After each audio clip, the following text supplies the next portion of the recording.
Hey everybody, welcome to my latest Stories in a Song video here on YouTube. Well, it's been a little while since I've been making one of these videos because I wasn't feeling too great for the last week and a little more. But I think I'm feeling well enough now to give it another shot today, so here I am today. And in the background you can see there's a guy back there singing a song called Paper Rosie. That's Gene Watson. And that's today's song and today's singer that I'm going to be doing on this video. Paper Rosie by Gene Watson. This song was released in 1977 and written by Dallas Harms. This is my first Gene Watson song, believe it or not, on my YouTube playlist, my karaoke songs, and my 288th video on there in total. This song is one that I first remember hearing on the Stingray Country Classics TV channel. I can't remember for sure, although if I had to guess, I would say that I heard Watson's first cover version of the song before I heard Dallas Harms' original recording. I say this because Stingray has played both versions, and there's a lyrical change from Harms' original to Watson's cover in the line, "Ordered beef on rye and a glass of wine." The original recording has, instead of the word rye, the word wick. When I heard wick, I didn't know what it meant. Sometime after that, in a context totally unrelated to Paper Rosie, I heard Don Cherry on a Hockey Night in Canada Coach's Corner broadcast mention eating a sandwich on wick. I think he was talking about going out to eat in Rochester when he was the coach of the Rochester Americans, and that he had a sandwich on wick in a restaurant in Rochester back then, in the early 70s, I think that was. So then I thought wick must be a kind of bread. But I like the word rye in the song better because it almost rhymes with wine. Goes better in the line of the song there. I have sung the song a few times during karaoke nights over the years, including the last time I was at Dooley's, just before I got sick. There was one lady who used to come out to Dooley's and sing Paper Rosie in a twangy voice. Her name was Chrissy, as I recall. And I'm not sure what version of Paper Rosie she learned to do it in that twangy type of voice, but it's not a version I ever heard before. I've only heard Dallas Harms' original and Gene Watson's cover version out of all the versions that have been done. But now here's a little bit about the meaning of the lyrics of Paper Rosie and its lyrical content. The song is set at a roadside tavern and is told from the point of view of a young man who buys a paper rose from an elderly female vendor.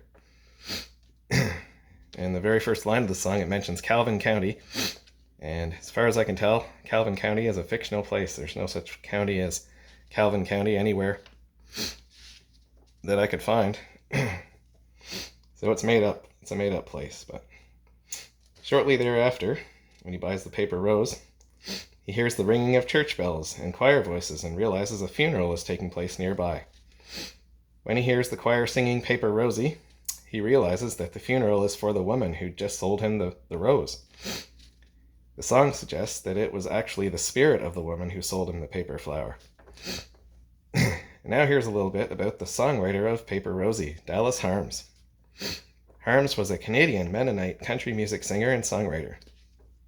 He was born Dallas Leon Harms on July 18, 1935 in Jansen, Saskatchewan, about 150 kilometers east of Saskatoon. He played guitar and was active in the music business from 1959 to 1984. He recorded for the Columbia, Broadland, and RCA labels. 20 of Harms' singles made the RPM Country Tracks charts between 1972 and 1984, including the #1 single, Honky Tonkin' All Night Long. Sad to say, being Canadian, as far as I know, I've never heard that song before. Harms was inducted into the Canadian Country Music Hall of Fame in 1989. Harms was raised in Hamilton, Ontario, and was awarded the Hamilton Music Awards Lifetime Achievement Award for 2016. He died in Hamilton on October 12, 2019, aged 84. He made reference to Hamilton in his song, "The Hawk Rocked the Hammer," which also references American-Canadian rockabilly and country singer Ronnie Hawkins. I wonder if Harms ever met Hawkins. Harms originated a couple of other songs that were covered by Gene Watson, Old Ira Gray from 1973, and Get Along Little Doggy from 1982. He also covered a few songs that were originated by Watson. The Old Man and His Horn from 1980, Cowboys Don't Get Lucky All the Time, also from 1980, and Mama Sold Roses from 1979. It sounds like that last one was of a similar subject matter to Paper Rosie. Old Ira Gray was the main character in another Watson song called Mr. Candyman. Harms has written or co-written 9 songs that have been recorded by more than one artist, including Paper Rosie, from Old Ira Gray, originally by Harms himself in 1973, to Get Along Little Doggy, also originally by Harms himself in 1982. 3 of the 9 were originally by Watson, the titles of which I've mentioned. Paper Rosie is my first Harms-written song on YouTube. In the future, I will be making a video of The Old Man and His Horn, among 10 other Watson songs that are on this CD, which also includes Paper Rosie. This CD right here. There's Gene Watson. Greatest Hits. This CD has 12 songs on it, including Paper Rosie, which is track 10. And also, it has The Old Man and His Horn, which is track 12 on there.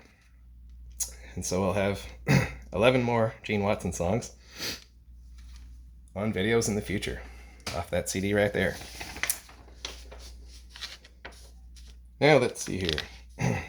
What else do we want to say about the songwriter here? Yes, Paper Rosie is Harms' most covered song, having been covered by 7 different artists. But more about the cover versions of Paper Rosie later. Now, here's a little bit about the original recording and release of Paper Rosie. Writer Harms made the original recording and release of Paper Rosie both in 1975. It was released as a single on the Broadland label, a label that was co-founded in Canada by country artist Gary Buck in 1973. The next year, after the recording of Paper Rosie by Harms, in 1976, the label was taken over by Quality Records and lasted until 1985. Harms' Paper Rosie single was produced by Gary Buck and featured B-side The Road, also written by Harms. The single charted for Harms as his 5th career charting single, peaking at number 21 on the Canadian RPM Country Tracks chart in 1975. The single was the title track of Harms' 1975 Broadland album, Paper Rosie. Old Ira Gray was also on that album. The album did not chart on the Canadian country album charts. Watson's version was the first cover version of Paper Rosie to be released. Watson recorded his version on November 18, 1976, at the Jack Clement Recording Studios in Nashville, Tennessee, with producer Russ Reeder. The song was released as a single on Capitol Records on January 22, 1977, with B-side Don't Look at Me in That Tone of Voice, also written by a Canadian, Ray Griff. The single entered the Billboard Hot Country Singles chart at number 89 on January 29, 1977, then into the top 40 on February 26th, becoming Watson's 5th career top 40 country hit. It charted for 12 weeks and peaked at number 3 for 3 weeks in the spring. It also reached number 1 on the RPM Country Tracks chart in Canada.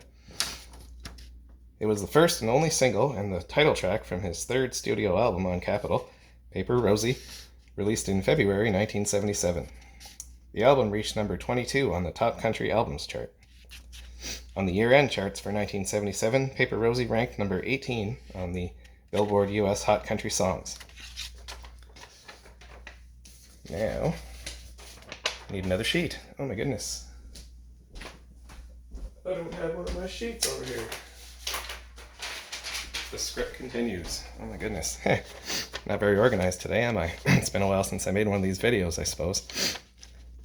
Musicians who played on the album included Dale Sellers, Jimmy Colvard, Harold Bradley, and Dave Kirby on guitar, Lloyd Green on steel, Joe Allen on bass, Buddy Harmon and Kenny Malone on drums, Hargus Pig Robbins on piano, Buddy Spiker and Tommy Williams on fiddle, and the Nashville edition, which consisted of Joe Babcock, Herschel Wigginton, Dolores Edgen, and Wendy Suits on vocals.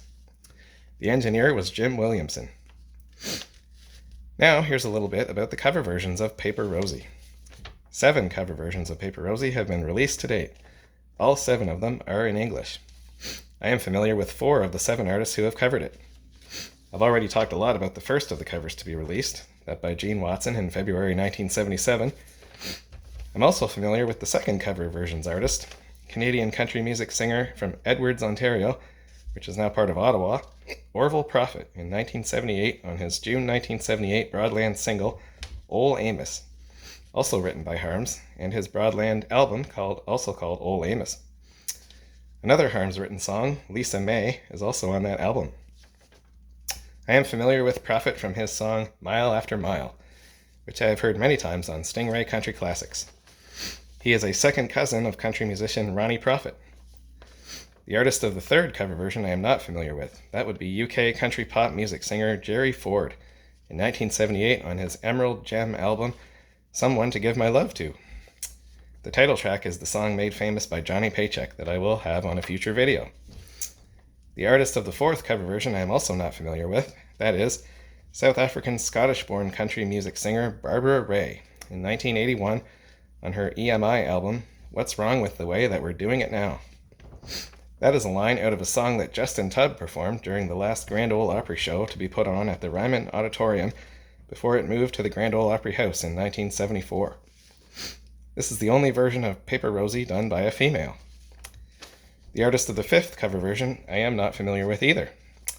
That is Canadian country singer, songwriter, and guitarist from Ontario, Jimmy Fair, in 1981 on his Boot Records album, The Steal of the Night. I'm sad to say, as a Canadian, I'm not familiar with him, although on his Steal of the Night album are 2 songs that I've made YouTube videos of already. He Stopped Loving Her Today, number 264 video, and The Son of Hickory Holler's Tramp, number 19, way back then. The last 2 artists who have covered Paper Rosie I am familiar with. The 6th cover version was done by American bluegrass group from Hyden, Kentucky, the Osborne Brothers, in 1991 on their CMH Records album, Hillbilly Fever. Another Gene Watson song, 14 Karat Mind, is on that album. I'll have that song on a future video. The 7th and final cover version to date is by American country music singer, guitarist, and songwriter from Texas, Don Walzer, on September 21st, 1999, on his Sire album, Here's to Country Music. A Gene Watson original, And Then You Came Along, written by Ray Greff, appears on that album.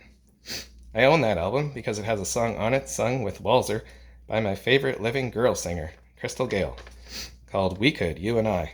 That's a song made famous by Charlie Pride, I believe. Paper Rosie is track 12 on the CD. And I happen to have that CD here as well. Here it is, Don Walzer, Here's to Country Music. And in the little pamphlet inside here, it says something about Paper Rosie, written by Don Walzer. Let me see here now. It says on track 12, the last track on this CD is Paper Rosie. It says, this song was one of my son Alan's favorite songs. I have enjoyed singing it ever since I heard Gene Watson sing it. And that's by Don Walzer from Texas. Alrighty. It's a good thing I had that CD on hand. Fix that later. Now then, let me see here. Getting back to the script here. Now, here's a little bit of biographical information about Gene Watson, an American country music singer who plays guitar. Watson was born Gary Gene Watson on October 11th, 1943, and he is now 81 years old, still alive and going strong, born in Palestine, Texas. He mentions his real first name in the lyrics of his song Pick the Wildwood Flower, where he's talking about his mother, saying, Gary, get your guitar and pick the wildwood flower for me. Okay, so Gene Watson was raised in Paris, Texas. He dropped out of school in the 9th grade, having already started a professional singing career at age 13. There is a street in Paris, Texas called Gene Watson Boulevard that was named after the singer. In 1963, he relocated to Houston, where he began his music career, which continues to this day. Early on, he had his own band, Gene Watson and the Other Four. He performed in local Houston clubs at night while working in a Houston auto body shop during the day.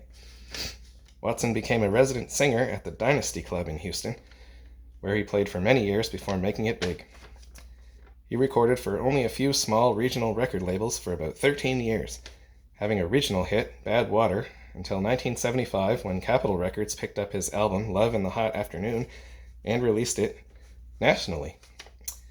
The title track reached number 3 on the Billboard Hot Country Singles chart, and Watson had made the big time. When he started out, Watson was clean-shaven and sported sideburns and a pompadour hairstyle, sort of like he was on that video back there that was playing when I started this video. By the time I first saw him on the Nashville Network special Ryman Country Homecoming in the late 1990s, he had adopted the beard and curly hair that I will always picture him with in my mind. The thing that most stood out to me about Watson when I discovered him was his incredible voice. There is no song of his that showcases his voice better than the first song I heard him sing on that TNN show more than 25 years ago, his signature tune, Farewell Party. That song became so synonymous with Watson, although it is a song that originated with Little Jimmy Dickens many years before. Watson released it in 1979, that he named the band that performs with him on stage and on recordings the Farewell Party Band. And now here's a little bit of other information about Gene Watson's greatest gift to music, his voice. Let's see. It says, his breathtaking remake of Farewell Party was astonishingly recorded in one take in the studio. About his voice, Watson himself has said, quote, "I can't read a note of music. I don't rehearse. I don't practice. I don't warm up. I just sing.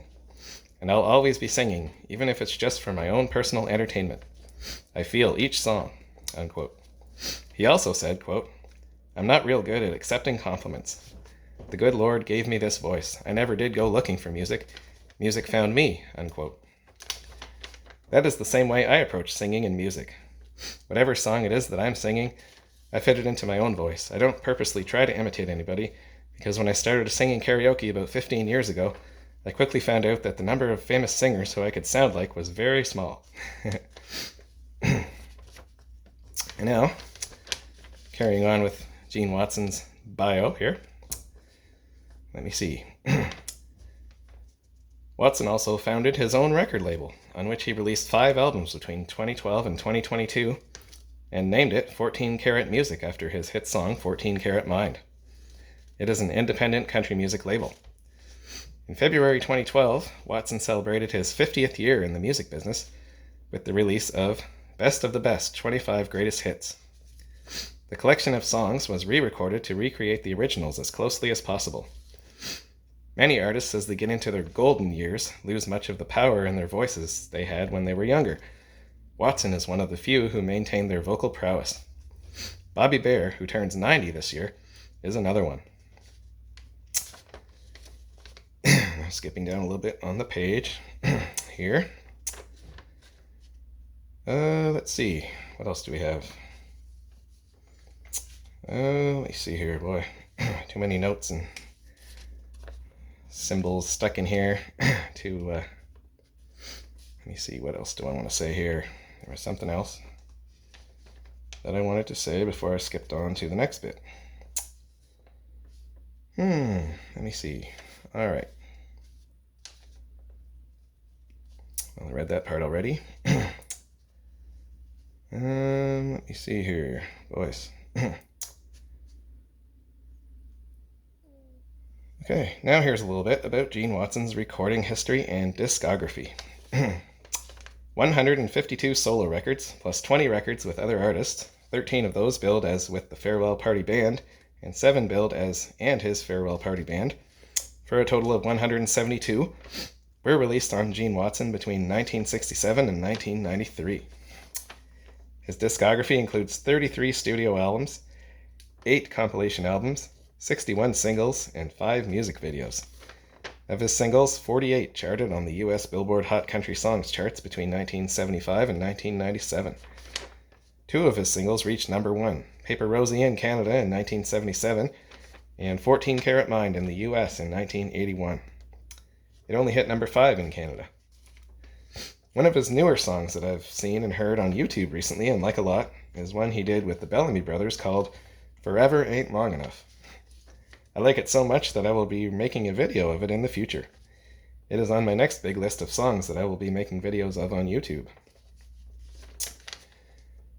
And now here's a little bit more about Watson's recording history. Watson recorded for the Sun Valley, Tonka, Wide World, Uni, Resco, Stoneway, MCA, Warner Brothers, Curb, Epic, Broadland International, Step One, Row Music Group, Compendia, Coke Nashville, Shanachi, Upper Management, and 14 Karat labels, in addition to Capitol.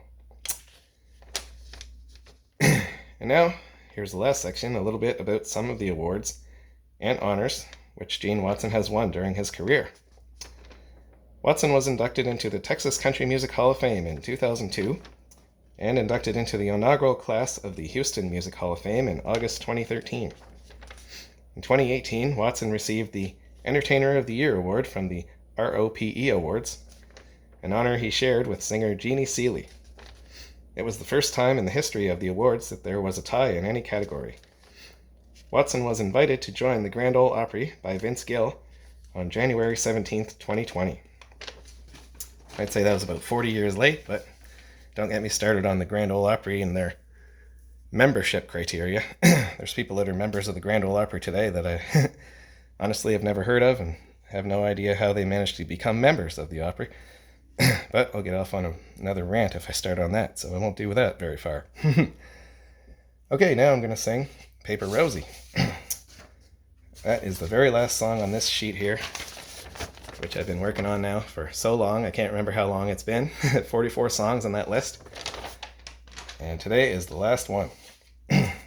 But fear not, I do have another list, which is even bigger, that I'm going to start on my next video, and that's only part of the list. That's one side of the page, and here's the other side. There we go. It's like 105 songs on this, 106 songs actually on this list. So lots of songs to come in the future. And this list that I'm making there, 106, is growing even as we speak, and will grow in the future to include every song that I've ever sung at karaoke over the years for 15 years. So no, needless to say, it's going to be a big list when it's all done. Well, here's Paper Rosie. Alrighty. Wish me luck on this thing. I haven't sung very much since I got sick, so we'll try this and see how we do. Paper Rosie, as made famous by Gene Watson, written by Dallas Harms.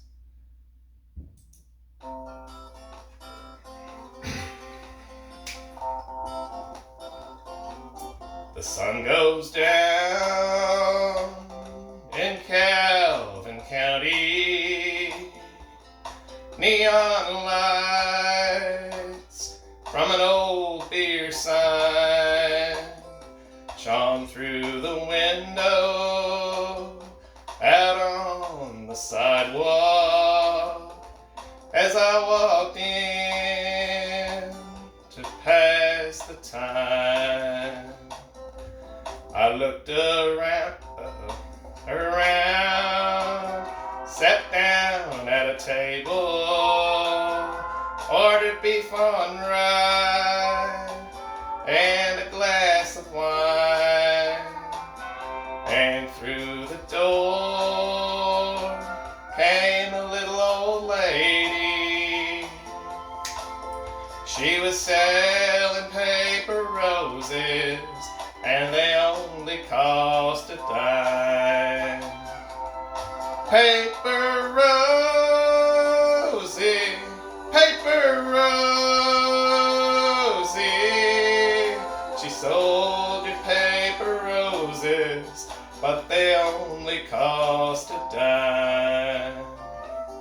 Silver hair that's lost its gold, trembling hands as she passed the rose.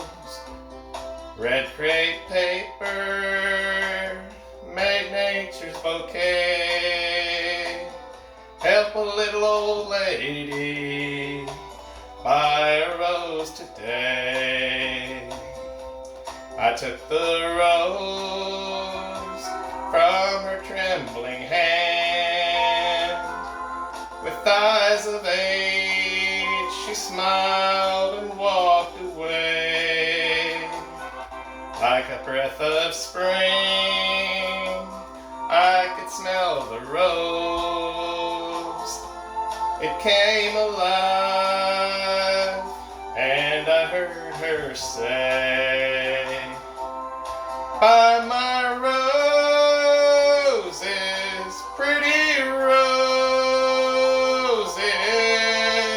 They're only made of paper, but they only cost a dime." I went to look for her outside. A spray of roses lay by her side. The sky lit up and the choir sang 1,000 voices as the church bells rang. They sang, "Rosie, paper Rosie." She sold you paper roses, but they only cost a dime. Paper Rosie, paper Rosie.